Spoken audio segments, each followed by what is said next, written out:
चलिए बिना किसी देरी के इस एक्सप्लेनर की शुरुआत करते हैं। मुंबई का बांद्रा रेलवे स्टेशन आजकल हर जगह इसी की चर्चा है ना? सोशल मीडिया पर भारी मशीनों की गड़गड़ाहट और तनाव के जो दृश्य सामने आ रहे हैं वो सच में हैरान करने वाले हैं। इस एक्सप्लेनर में हम भावनाओं या अफवाहों पर नहीं, बल्कि सीधे तथ्यों और आधिकारिक बयानों पर बात करेंगे।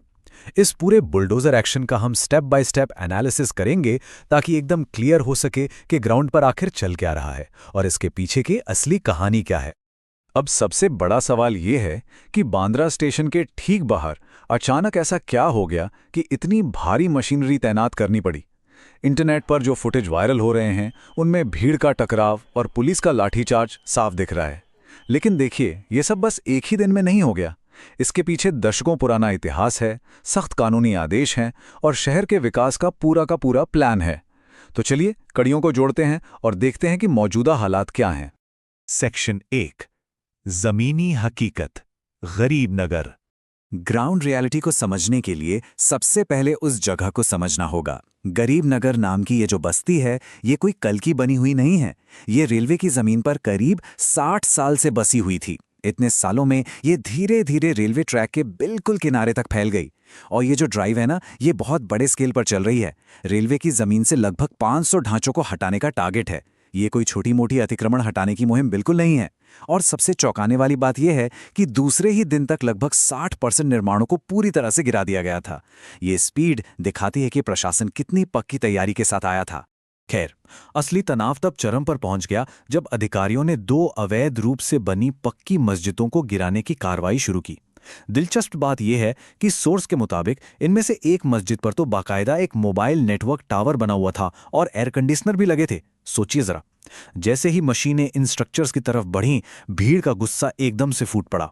वहां मौजूद लोगों का पुलिस से सीधा टकराव हो गया, जिसके बाद हालात को काबू में करने के लिए पुलिस को बल प्रयोग और भारी लाठीचार्ज का सहारा लेना पड़ा। सेक्शन 2, सुरक्षा और टकराव। ये तो साफ है कि अधिकारियों को इस तरह के भारी विरोध की पहले से ही पूरी आशंका थी।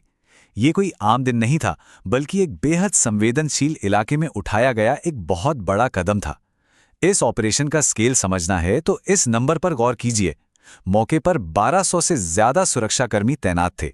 इसमें करीब 500 सिटी पुलिस के जवान, 250 रेलवे सुरक्षा बल यानी आरपीएफ, 200 राजकीय रेलवे पुलिस या जीआरपी और 250 अन्य सुरक्षा बलों के लोग शामिल थे। इतनी भारी तैनाती सीधे तौर पर बताती है कि प्रशासन को इस इलाके की सेंसिटिविटी का पूरा अंदाजा था और वो किसी भी तरह की लॉ एंड ऑर्डर सिचुएशन से निपटने के लिए पूरी तरह से तैयार होकर ही मैदान में उतरे थे। और सिर्फ मैन पावर ही नहीं, भारी मशीनों का इस्तेमाल भी बहुत बड़े लेवल पर हुआ। मौके पर 13 से 14 भारी मशीनें लगातार काम कर रही थीं, जिनमें बड़ी बड़ी जेसीबी और पोकलैंड मशीनें शामिल थीं। इतने संकरे और भीड़भाड़ वाले इलाके में एक साथ इतनी भारी मशीनों को चलाना कोई मजाक नहीं है। इसके लिए अलग अलग विभागों के बीच एक बहुत ही सावधानीपूर्वक योजना बनाई गई थी, ताकि मशीनों के इस्तेमाल से किसी को कोई चोट न लगे या कोई बड़ा हादसा न हो जाए। सेक्शन 3, विरोधी दृष्टिकोण, स्थानीय लोग बनाम अधिकारी।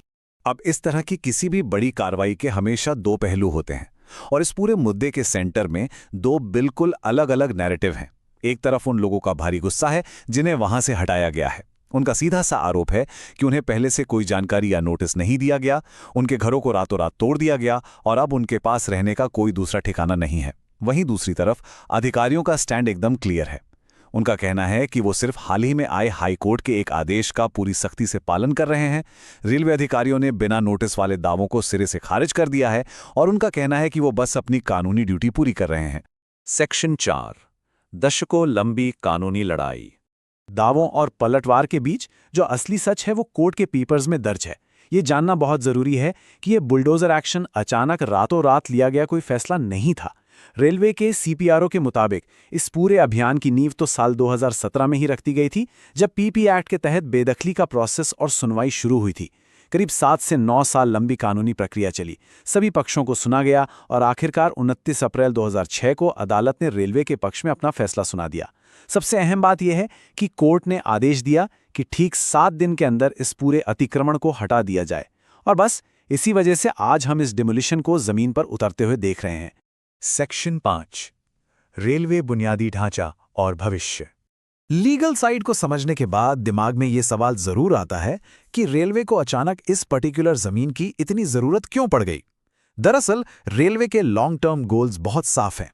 सबसे पहला और सबसे जरूरी गोल है सेफ्टी। ट्रैक के इतने करीब बने इन अनधिकृत ढांचों की वजह से होने वाले हादसों को रोकना और जीरो ट्रेसपासिंग डेथ्स का टारगेट अचीव करना रेलवे की सबसे बड़ी प्राथमिकता है। ये सिर्फ ट्रेन्स के सेफ ऑपरेशन के लिए ही नहीं, बल्कि वहां रहने वाले और सफर करने वाले लोगों की जान बचाने के लिए भी बहुत जरूरी है। इसके साथ ही फ्यूचर की कैपेसिटी बढ़ाने वाले प्रोजेक्ट्स के लिए इस जमीन का खाली होना एक बहुत बड़ी जरूरत बताई गई है। कैपेसिटी बढ़ाना क्यों जरूरी है, इसे इस तरह से समझते हैं।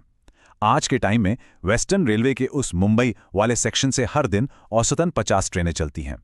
लेकिन मुंबई की बढ़ती आबादी और डिमांड को देखते हुए रेल मंत्रालय का टारगेट इस नंबर को सीधा डबल करके 100 ट्रेनें प्रति दिन करने का है। अधिकारियों का साफ तर्क है कि जब तक पटरियों के आसपास की ये जमीनें खाली नहीं होंगी, तब तक रेलवे अपनी क्षमता का विस्तार कर ही नहीं सकता और न ही मुंबई की जनता को बेहतर सुविधाएं मिल सकती हैं। अब एक और बहुत ही दिलचस्प सामाजिक और आर्थिक पहलू सामने आता है। इस इलाके में एक बहुत ही अजीब सा विरोधाभास देखने को मिलता था। एक तरफ ये 60 साल पुरानी गरीब नगर की बस्ती थी और इसके ठीक बगल में बांद्रा कुर्ला कॉम्प्लेक्स यानी बीकेसी जैसा एकदम हाई एंड इलाका।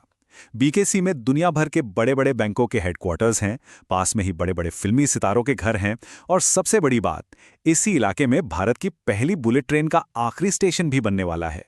इस पूरी चमक दमक के बीच इस पुरानी बस्ती का होना विजुअली और इकोनॉमिकली एक बहुत ही बड़ा कॉन्ट्रास्ट पैदा करता था।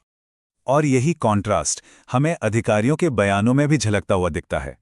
रेलवे का नजरिया ये है कि हमारा देश विकसित भारत के सपने की तरफ तेजी से बढ़ रहा है। अधिकारियों के मुताबिक होता ये था कि कई बार विदेशी टूरिस्ट इस तरह की बस्तियों की वीडियो बनाकर सोशल मीडिया पर वायरल कर देते थे, जिससे देश और शहर की इमेज पर काफी नेगेटिव असर पड़ता था।